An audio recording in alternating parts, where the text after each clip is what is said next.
보라, 내가 나의 영을 너에게 부어주며 내 말을 너에게 보이리라. 내 말을 너에게 보이리라.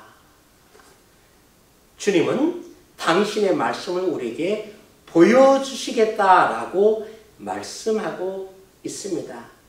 여러분, 주님의 말씀을 보시기 바랍니다. 주님의 말씀을 어떻게 보냐고요? 여러분, 삶 속에서 주님의 말씀은 들려지기도 합니다마는 잠언서에서는 주님의 말씀을 보여주시겠다라고 말씀하고 있습니다. 보시는 말씀, 이것이 진정한 지혜일 것입니다. 오늘 잠언서 1장 20절에서 33절의 말씀 가지고 저는 내 말을 너에게 보이리라 라는 제목으로 말씀을 나눕니다. 우리가 살아가면서 하나님의 지혜를 사실 많이 놓치고 있습니다. 왜냐하면 너무 목적을 향해서 가기 때문에. 얼마 전에 저희 교인들하고 춘천 가까운 쪽으로 정교인 수련회를 갔다 왔습니다. 고속도로가 새로 뚫려서 그런지 아주 수월하게 빨리 잘 갔습니다. 참 도로 잘 뚫는다. 우리나라처럼 도로 잘 뚫는 나라가 세계에 그렇게 많지 않습니다. 그러고 하는데 허전해요. 허전해요.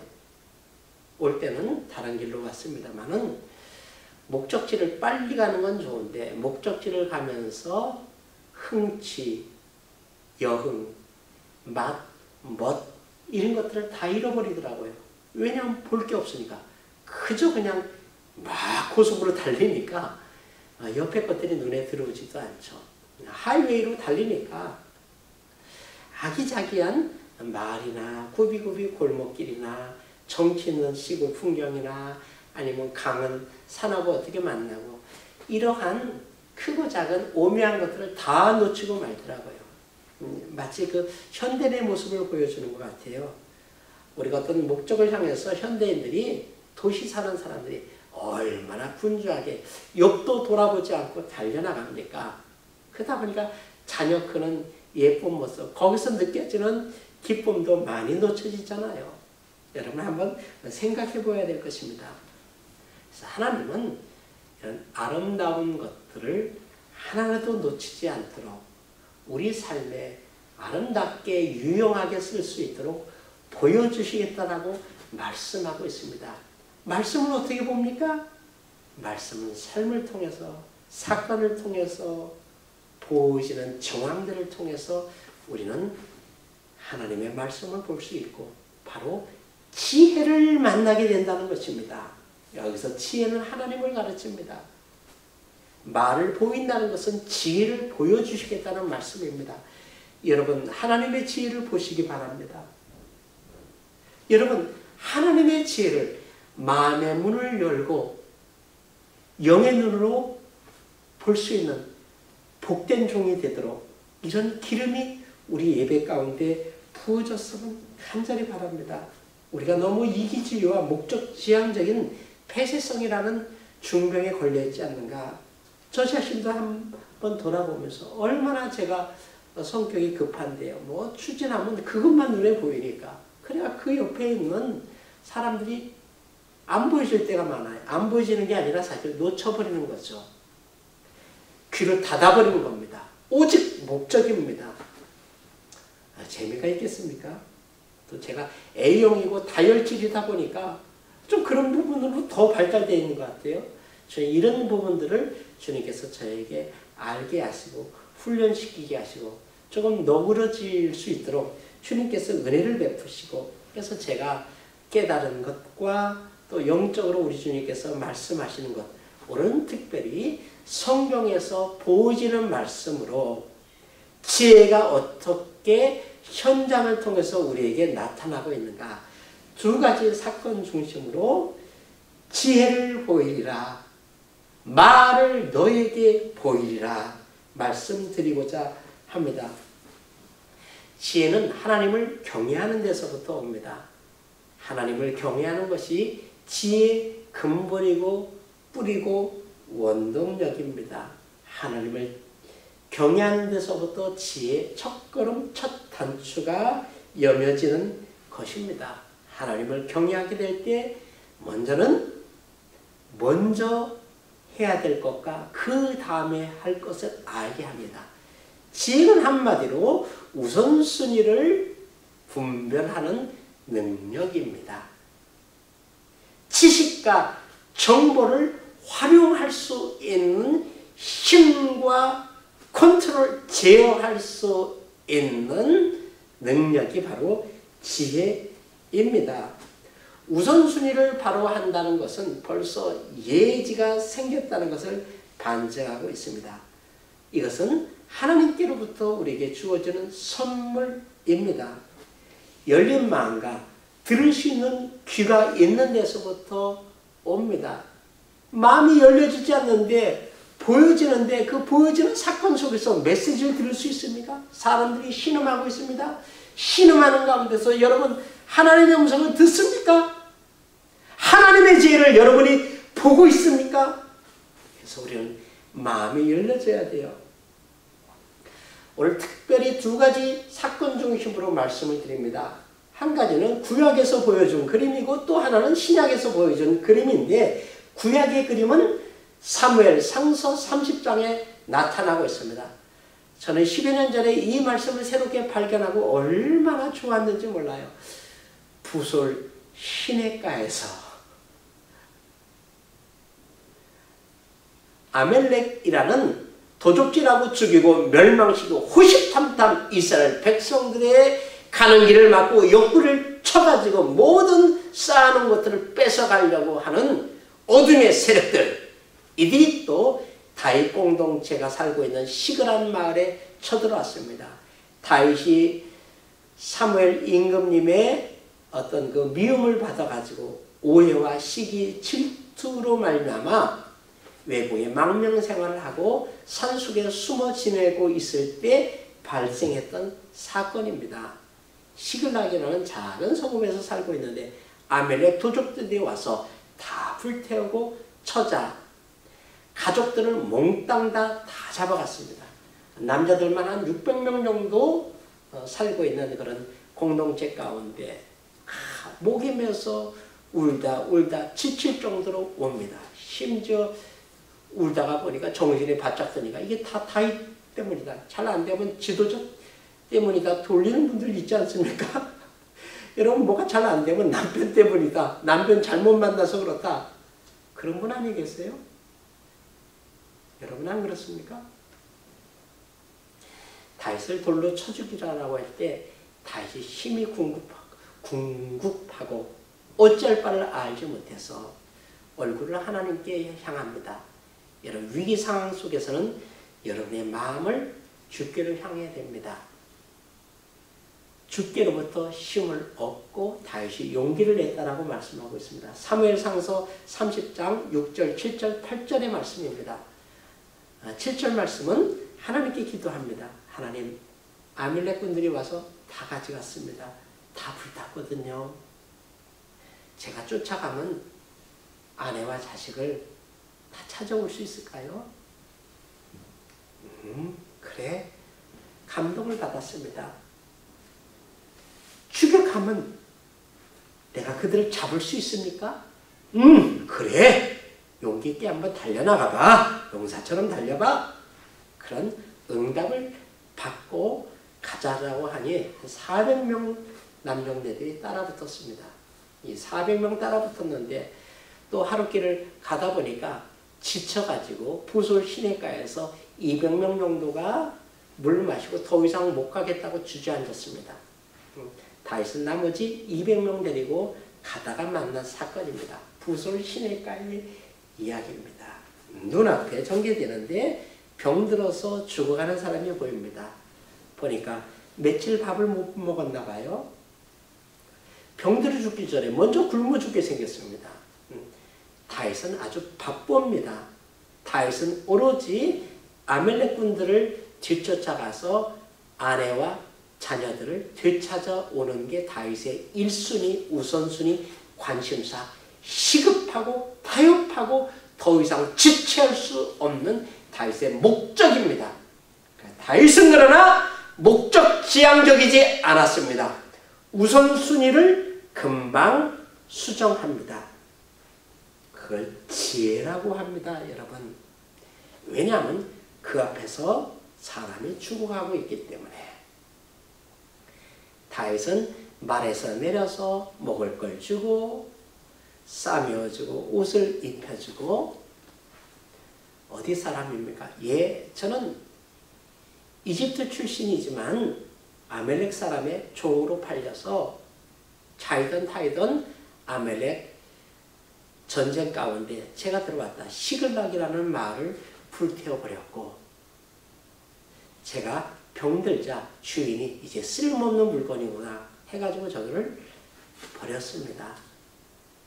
밥 먹지 못한 지가 벌써 3일이나 됐습니다. 다윗이 시글락 사람인 줄 모르고 얘기하는 겁니다. 다윗의 마을을 누가 불땠습니까? 다윗의 떡을 얻어먹고 다윗의 옷으로 추위를 해결했던 바로 그 친구가 하고 있습니다. 여러분, 지식과 정보가 어디서 옵니까? 지혜를 활용할 수 있는 지식과 정보가 어디서 옵니까? 바로 눈앞에 죽어가는 사람, 원수의 입에서 나옵니다.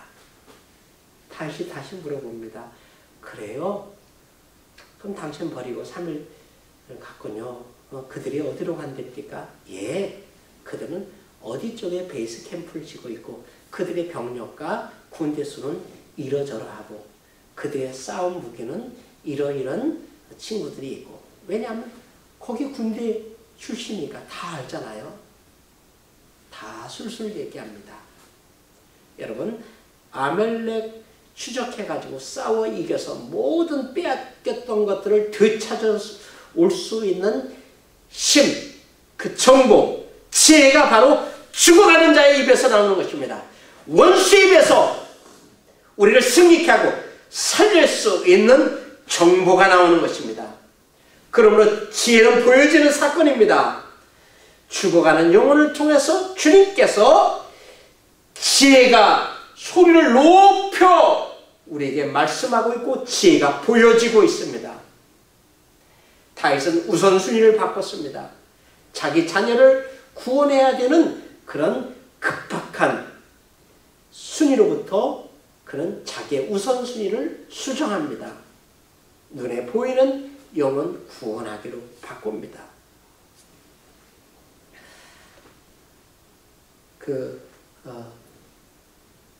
성공적인, 그 다음에 또 기업하는 데 있어서 처세술, 리더십, 멘토링 이런 책들 한 100여 권 이상 저도 읽어봤습니다.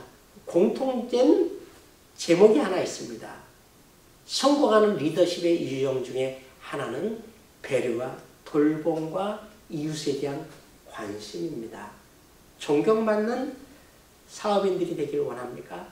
여러분들이 세상으로부터 존중받기를 원합니까? 여러분의 리더십이 보다 더 탁월해지기를 원합니까? 더 거대해지기를 원합니까?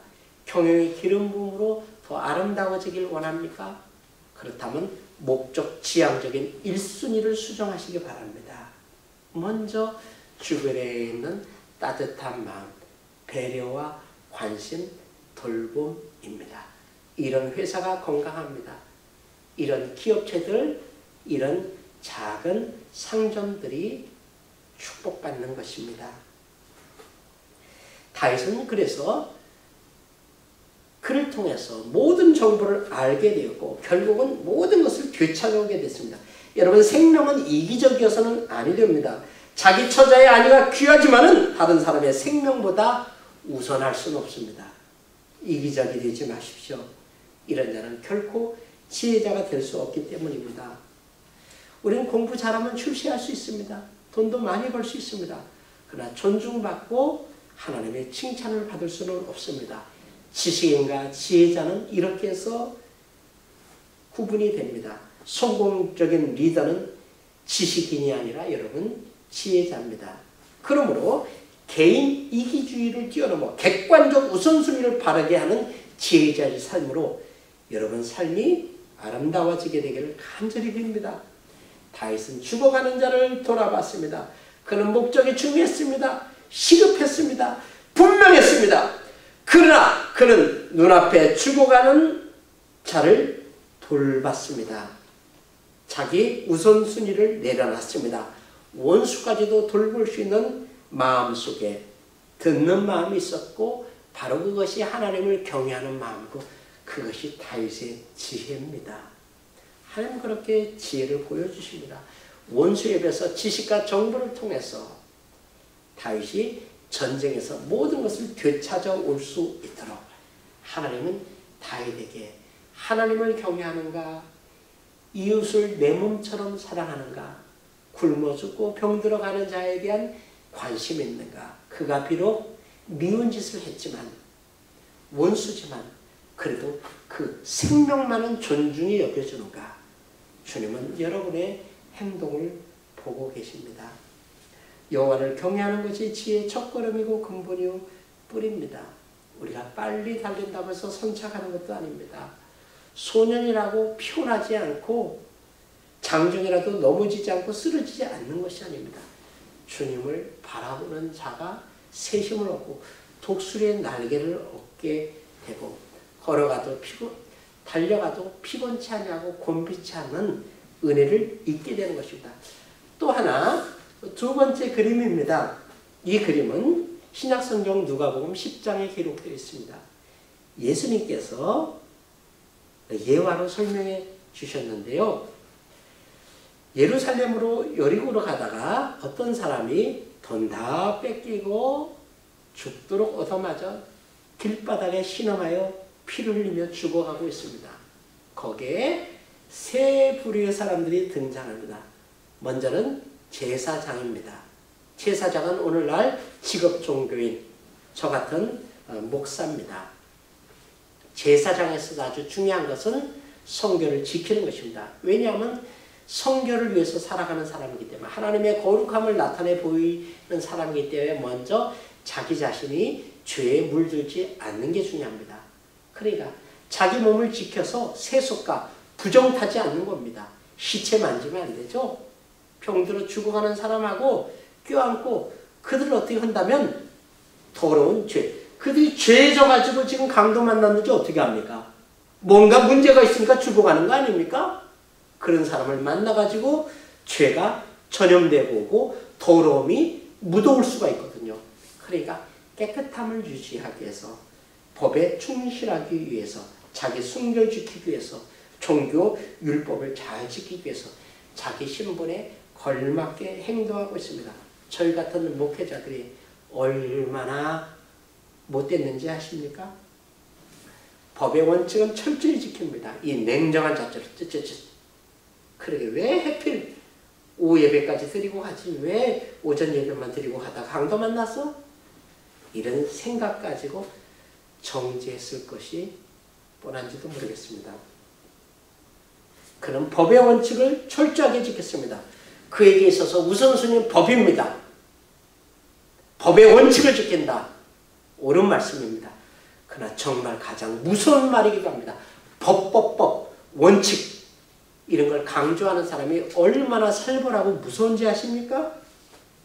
인정과 인권이 법에 의해서 완전히 난도질 당할 수도 있다는 것입니다.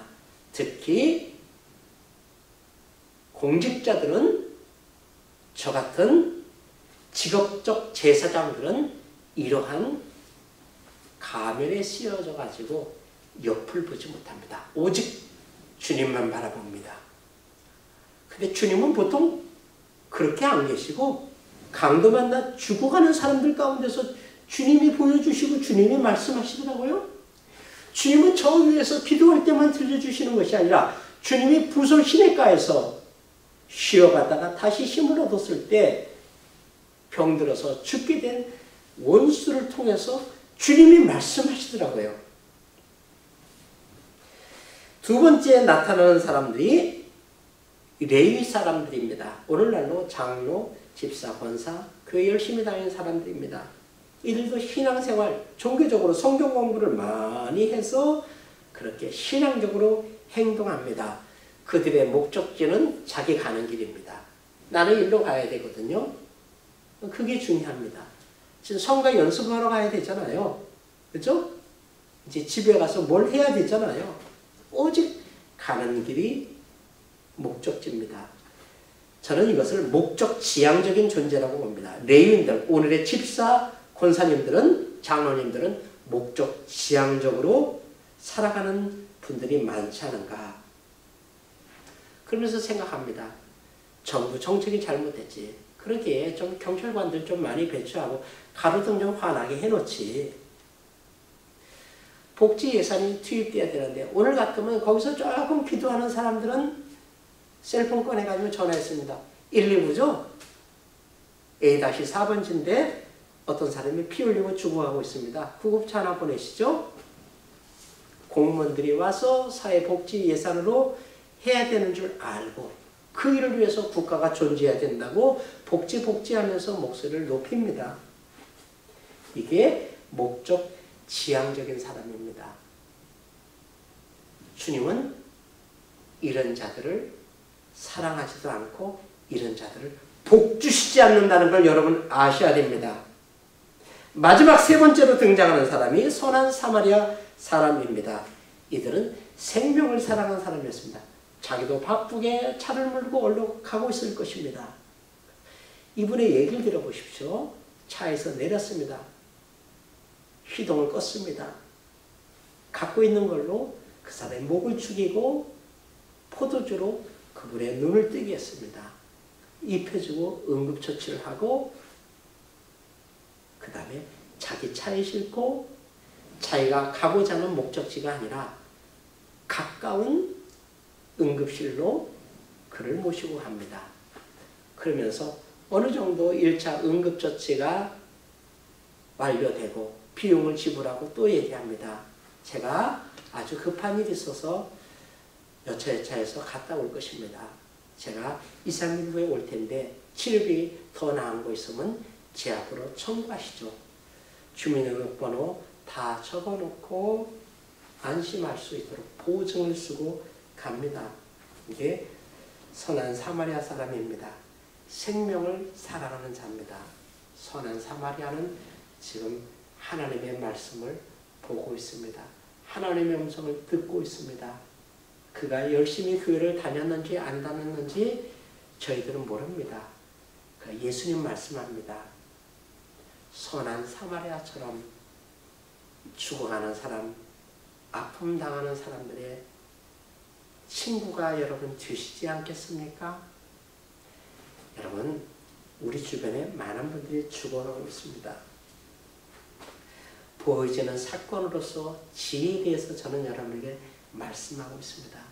여러분, 주님의 얼굴을 구하는 자는 이웃의 형편을 돌아보는 너그러운 사람입니다. 같이 아파하고요. 같이 눈물 흘려주고요. 치료해주고 쌈해주고요. 자기 할 일이 있는데 우선순위를 바꾸는 거죠. 기도 중요합니다. 예배 중요합니다. 자녀 잘 양육하는 것 중요합니다. 그러나 주님은 말씀하십니다. 죽어가는 자를 통해서 말씀하십니다. 여러분 너무 종교적이 안 됐으면 좋겠습니다. 너무 목적 지향적이지 않았으면 좋겠습니다. 앞만 보고 가야 될 것입니다. 그러나 왜 아름다운 것들을 다 잃어버리는지 모르겠습니다. 여러분, 배려가 중요합니다.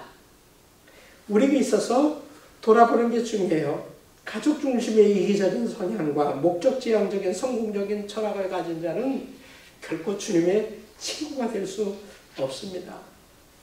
여러분, 왜 다윗을 하나님이 좋아하셨는지 압니까? 왜 다윗을 당신의 친구라고 했을까요? 두 가지입니다. 언제나 위기 때는 더더욱 그렇고요. 보통 때도 더더욱 그랬고요. 주님의 얼굴을 구했습니다. 하나님과 친밀하게 교제함으로써 하나님을 예배하는 것을 너무 기쁘게 여겼습니다. 다시 말해서 하늘을 향해 마음을 연 자. 오늘 설교와 연관돼서 말씀드리면 하나님을 경외하는 자였습니다. 또 하나, 교회 열심히 다니고 찬양하면서 잡복이라고 합니까? 그런 사람 좀 꼴보기 싫을 때가 있습니다. 하나님을 열심히 믿고 아주 옆 사람과 관계가 안 좋은 사람들 더러 많이 있죠. 정말 그런 분들 사귀고 싶지 않잖아요. 다윗은 그렇게 하지 않았어요. 하나님과 관계가 잘 돼서 하나님께만 미쳐버린 자입니다. 그런데 그는 이웃에게 미쳐버린 자입니다. 그는 정말 공평한 자입니다. 자기 집을 불태우고 자기 처자식을 뺏어간 자에게도 먹을거리와 입을 옷으로 그를 가려주고 싸매줬던 사람입니다. 시급하고 중요한 일순인데도 내려놓고 과감하게 아파하는 사람의 치료를 위해서 귀중한 시간을 낭비할 줄 아는, 거룩한 소비를 할 줄 아는, 거룩한 분량미를 원수에게 줄 줄 아는 이런 철부지없는 행동을 한 사람이었습니다. 그는 배려하는 사람이었습니다. 하나님의 지혜를 보는 사람이었습니다. 결국 하나님은 지식과 정보를 그 입에서 주게 하십니다. 보여지는 사건, 따뜻한 마음 속에 하나님께서 이미 지혜로 말씀하고 있다는 것입니다. 다윗은 하나님과 기도하고 교제했기 때문에 이것이 열렸습니다. 그래서 두 가지 때문에 다윗을 사람들이 좋아했다. 하나는 하나님을 경외했고 다윗은 사람을 존중했다. 여러분, 이 따뜻한 마음을 갖고 산다면 우리 가정이 얼마나 복될 것입니까? 여러분 가정이 얼마나 행복할 것입니까? 같이 돌아보면서 살았으면 해요. 하나님의 음성 골방에서도 들을 수도 있고 성경 공부하다가 묵상을 통해서 목사님 설교를 통해서 듣기도 합니다. 그러나 하나님은 오늘 내 말을 보이리라. 여러분, 삶 속에서 주님은 보이고 계십니다. 여러분, 주님은 말씀으로 여러분에게 보기를 원하십니다. 이 지혜를 가지고 승리하는 여러분들 되시기를 축원합니다.